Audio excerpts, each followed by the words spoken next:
Would I be the a-hole if I took half my wife's business in our divorce? My wife, 58 female, and I, 64 male, are in the middle of a divorce. She doesn't want therapy, doesn't want to work on things. She only wants out, and right now she isn't even speaking to me. During one of our arguments, she practically screamed, "I'm done being civil." And in my head I thought, okay bitch, me too, though I never actually said it out loud. That moment stuck with me because it felt like a turning point. Here's where things get complicated. My wife owns her own business and does fairly well with it.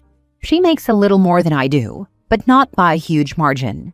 My lawyer explained that since the business is a marital asset, I'm entitled to half its value. To get that number, we'd need to do an official appraisal, but we estimate it's probably worth between $300,000 and $360,000. When this first came up, I was willing to let her keep her business outright if she agreed not to come after my Social Security and pension. In hindsight, that deal would have been heavily in her favor. The more I think about it, the more I feel like it would be foolish for me to give up that much value for nothing in return. She built the business, yes, but it was done during the marriage and supported by our shared resources. It seems fair that I'd be compensated for half of its worth, even if she keeps full ownership. I brought this up with a coworker, and she implied I'd be an a-hole if I pushed for half. I even asked her if she was just saying that because she's a woman. Sometimes gender bias does play into people's opinions, but she said that wasn't the case. Still, the comment stuck with me and made me second-guess myself. Edit: I'm not trying to destroy my wife's business or take away her income. The plan is that she would keep it, but I'd get half its appraised value from our other shared assets. I'd never do anything that jeopardized her ability to work or continue operating. As for why we're divorcing, there was a long breakdown in communication, which turned into a breakdown in trust. I came to believe she was hiding money from me, and from there, the marriage unraveled. So, would I be the a-hole if I insisted on taking half the value of her business in the divorce? Now for the top comments. You need to speak to your lawyer about Social Security. What you are describing is not how it works. If you are married long enough, her benefit may be determined based on yours, but your benefit is not impacted. Social Security benefits are generally not considered a marital asset. I am assuming you're in the US. Maybe he meant pension or 401k.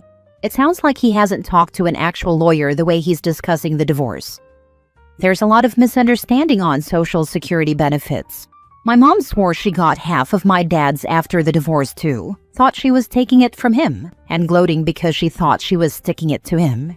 I wouldn't read anything into this kind of statement beyond it being a person who does not understand how the Social Security system works.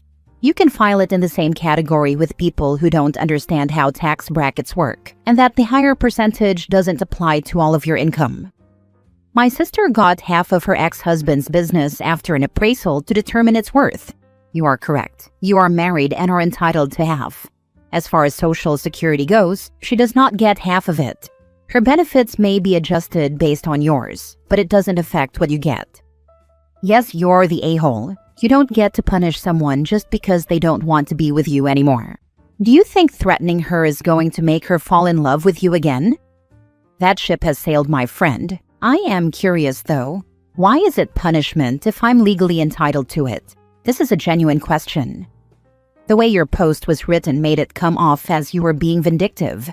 Not in a "I contributed to half of this business, and so I'm entitled to a portion of it." This post is illuminating. Reddit would never respond this way if the sexes were reversed. Next story. Am I the a-hole for not serving stepkids dinner and ruining it for everyone? My partner, 45 male, and I, 30 female, have been together for just over a year. We've known each other for about 3 years total. We currently live together. We moved in early as my lease was up, and although it was too early for both of us, we decided that's ultimately where we wanted the relationship to go. We are a blended family of 5 kids. We recently went camping where his kids, 16, 14, and 12, met a group of 18-year-old boys. His youngest daughters wanted to go hang out with a group of boys at night. The boys had been drinking, legal here, and were intoxicated when they left our campsite. My partner said no and was met with attitude, so I stepped in and said it was inappropriate for underage girls to be with adult men who had been drinking. I offered to go to their campsite with them, but they said no. Normally, I wouldn't put my 2 cents in. I'm very much nacho when it comes to each other's kids, but they were giving their dad such bad attitude, and we were just trying to enjoy our bonfire. The girls turned on me, yelling, name-calling, and being totally disrespectful. My partner said nothing, and I went to bed pissed off. I was only looking out for them and having my man's back, and I didn't deserve that. For the next 2 days, on a couple of different occasions, my partner and I talked about the issue. He said I should just move on and forget about it. I explained to him that I felt completely disrespected and that name-calling is never okay, especially from children. I told him I feel uncomfortable cooking, cleaning, and providing for people who call me a C-word and talk to me with such poor attitude when I'm only looking out for them. I made it perfectly clear I was done doing these things until an apology was in order. They had been at their mom's until last night. Last night I cooked a lamb roast, heaps of veggies, and the works as it was his son's 16th birthday. Throughout the day I asked what was going on with the girls and reminded him that I wasn't cooking/cleaning for them. He said nothing. Well, dinner time comes, and we're all in the kitchen. I told the girls, like you said on Saturday, I'm not your mother, so it's not my job to put food on the table for you. I don't do favors for people who talk with such disrespect. All hell broke loose. His daughters started screaming, cursing and asking why I was still there, saying I should leave. My partner said I had upset his kids, picked a fight at dinner, and ruined it for everyone. He didn't have my back at all. I ended up walking away. He went to the opposite side of the house with his kids, and I went to the other end with mine. This morning we haven't spoken a word, but there's tons of tension in the house. I didn't think I was the a-hole for standing my ground about the disrespect while camping, but maybe I am for saying something at dinner? So Reddit, am I the a-hole? Why are you with this man? Her lease was up. Always a great reason to blend families. Honestly, your partner should have had your back. If he's gonna ignore the disrespect, that's on him, not you. You setting limits is healthy, not ruining dinner. He has called me names during arguments previously, and I've made it clear I won't be putting up with it. He hasn't called me any names in a long time. His ex, who cheated on him and is now remarried to her affair partner, has sent threats and name-called via Facebook Messenger, which I didn't see because it went to spam. When I did see it, I reached out an olive branch and said I didn't have any issue with her and it would be best if we could all get along. Now I'm copying it from the youngest kids. And I feel very strongly about ending the relationship due to everything I've put up with over the past year. I feel I deserve to be treated better. And yet here you are putting up with it again. Are you okay with your children seeing how you let others treat you? Apples don't fall far from the tree. The children learned that somewhere. Probably mom is trash-talking OP, and they see their father disrespecting her as well. Just an unwinnable situation all around. Next story. Am I the a-hole for blowing up on my husband because he keeps eating my emergency snacks after I've asked him not to? Today, I, 29 female, blew up on my husband, 31 male, for eating my emergency snacks that I keep for hypoglycemia episodes. I am currently 19 weeks pregnant with our second baby. During my last pregnancy, when they did the glucose test to check for gestational diabetes, they discovered that I actually have hypoglycemia. This made a lot of sense given the symptoms I experienced even before pregnancy. During pregnancy, it's much worse. I have to eat at least every couple of hours to keep my energy levels up. Even doing this, I sometimes get hypoglycemic episodes out of nowhere. They are awful. I get the shakes, start to sweat, get hot flashes, feel like I'm going to pass out, lose coordination, and experience brain fog. I keep a handful of specific snacks in the house and car for when I experience these symptoms. The insatiable hunger I feel during an episode is unbearable. It's like I've run a marathon while fasting. My husband is really selfish when it comes to food, to put it bluntly. He's always eating my leftovers, and if there's something we both enjoy, he eats most of it and leaves me very little. Now he's gotten into the habit of eating my emergency snacks. I even started buying double so he'd have his own, but he eats his so much faster and in greater quantities. If he finishes his and sees I still have mine, he eats mine without asking. I've had this conversation with him so many times, it's exhausting. I've asked him repeatedly not to eat my designated snacks unless he asks, but he doesn't think it's a big deal. Today I started to feel unwell, so I went to grab one of my snacks only to find out he had taken it.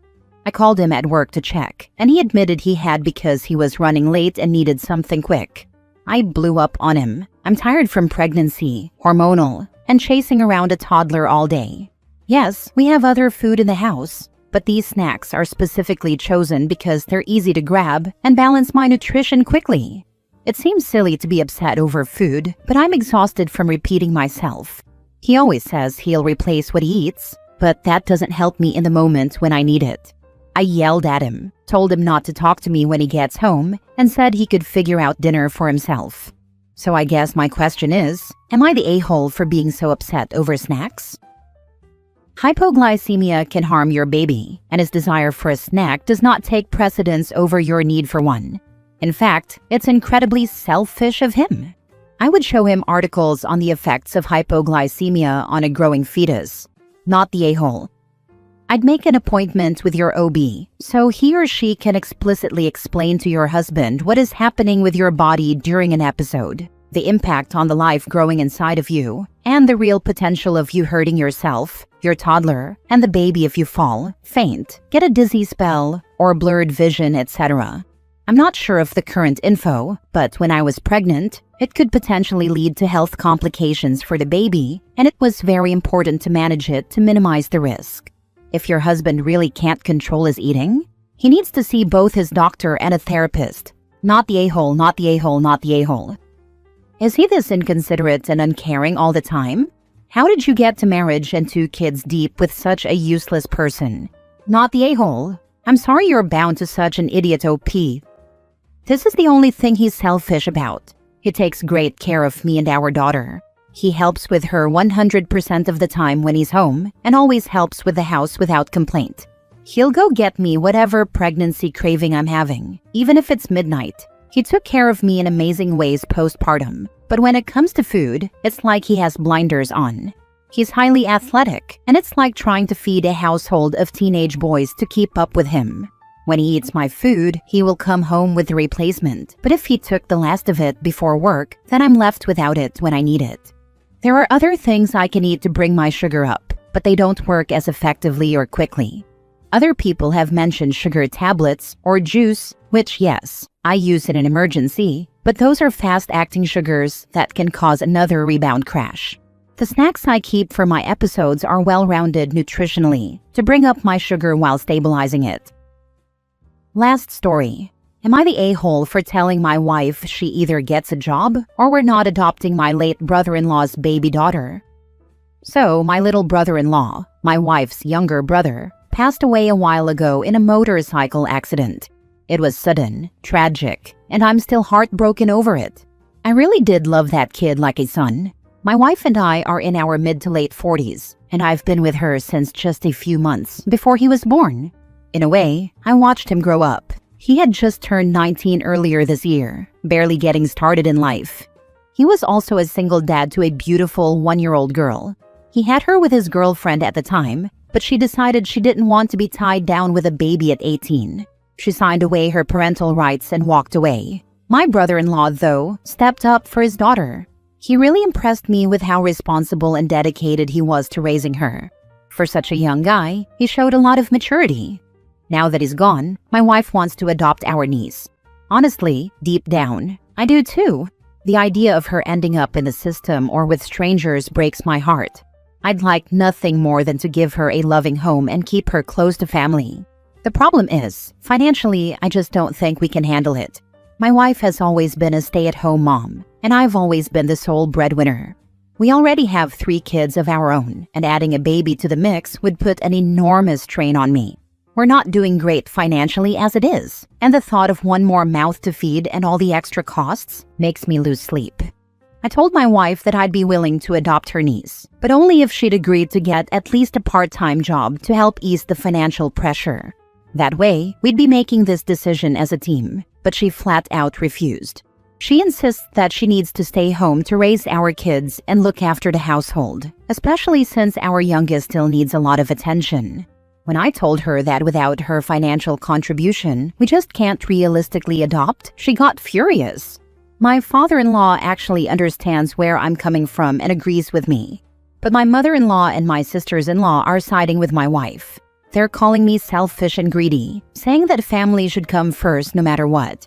I don't feel like I'm being heartless. I just think it's unreasonable to expect me to carry all of this alone. Am I being unreasonable here? Not the a-hole. It isn't that you are being heartless. It's that you simply can't afford another child. If it's that important to your wife, she can work. You didn't say it had to be full-time, but something to help pay the bills. That isn't asking too much. My husband works a lot of hours and does some traveling for work. His hours allow me to work part-time doing something I love. I am able to contribute financially and take care of our house/family.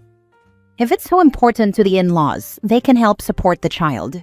She should be able to collect from Social Security from her father as she's still a child. That might help with her support as well. We don't have that survivor things over here, and we're already struggling as it is.